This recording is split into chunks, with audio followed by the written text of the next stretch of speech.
खबर शामिल करते हैं सिलावाली की नवाही गांव चक नंबर 136 जनूबी से। चक नंबर 136 जनूबी, चक नंबर 137 जनूबी, चक नंबर 139 जनूबी के किसान नहरी पानी टेल पर पूरा करने के लिए MNA डॉक्टर जुल्फकार अली भट्टी से मुतालबा कर रहे हैं।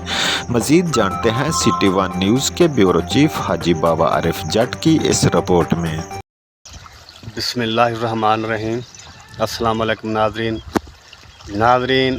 आज मैं मौजूद हाँ दोबारा फिर उस ही अपने पानी के मसले ते जेड़ा साडा 137 जनूबी, 139 जनूबी ते 136 जनूबी का दरीना मसला वा कि टेल ते पानी बिल्कुल है नहीं। यह तुहानू पिछे पानी वेख रहा, बिल्कुल पानी है नहीं टेल दे उत्ते। साडी आवाम ने पहले भी रिक्वेस्ट की सी जनाब चौधरी अहमद सुल्तान चीमा साहब नू, उन्होंने भी साडी गल का कोई नोटिस नहीं लिया। साडी आवाम ये आखदी कि खुदारा सत्त जिहड़ा जुल्म है बंद किया जाए। हुण साडी आवाम ये आखदी पई जनाब मोहतरम डॉक्टर जुल्फकार अली भट्टी नू कि तुहाडा हुण तनौर आ, हुण तुसी हुकूमत दे विच हो, लिहाजा साडा जिहड़ा पानी है यह टेल दा इनू मुकम्मल करो, इनू जनाब पूरा करो, तो नोटिस लिया जाए। क्योंकि आवाम बिल्कुल चिट्टे रड़ियां ते हो गई है जी। टूबलों के पानी ला ला, डीजल बड़ा महंगा हो गया, बिजली की कीमत बड़ी महंगी हो गई, नहरों का पानी बंद हो गया। साड़ी आवाम आखरी असीं हुण किधर जाइए।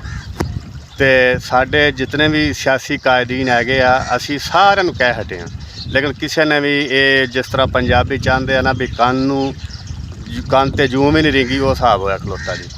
असी हुण अपनी आवाम की तरफों जिहदे विच साडे सारे इलाके दे इन 3-4 पिंडां दी आवाम हैगी आ, वो आखदी है कि सानू हुण एहतजाज ते फिर दोबारा मजबूर ना किया जाए। असी अगे भी मतलब बड़ी रिक्वेस्टां कर हटे हैं। हुण डॉक्टर जुल्फकार अली भट्टी साहब नूं आंदे भी साडी स्पैशल रिक्वेस्ट आ कि साडिया टेल ते पानी पूरा किया जाए। असी इंशाअल्लाह ताला ये साडा अवामी मसला है, तो मैं तो फिर आवाम का मसला इंशाअल्लाह ताला उन्होंने जिहड़ा है उठाई रखना। अगे साडे नसीब है कोई करे या ना करे। बहरहाल असी फिर दोबारा रिक्वेस्ट करते हैं जनाब डॉक्टर जुल्फकार अली भट्टी साहब नूं कि ये तवज्जो दिओ जनाब, ये पानी हुण तुसीं पूरा कराओ। बड़ी मेहरबानी, शुक्रिया, नवाजिश।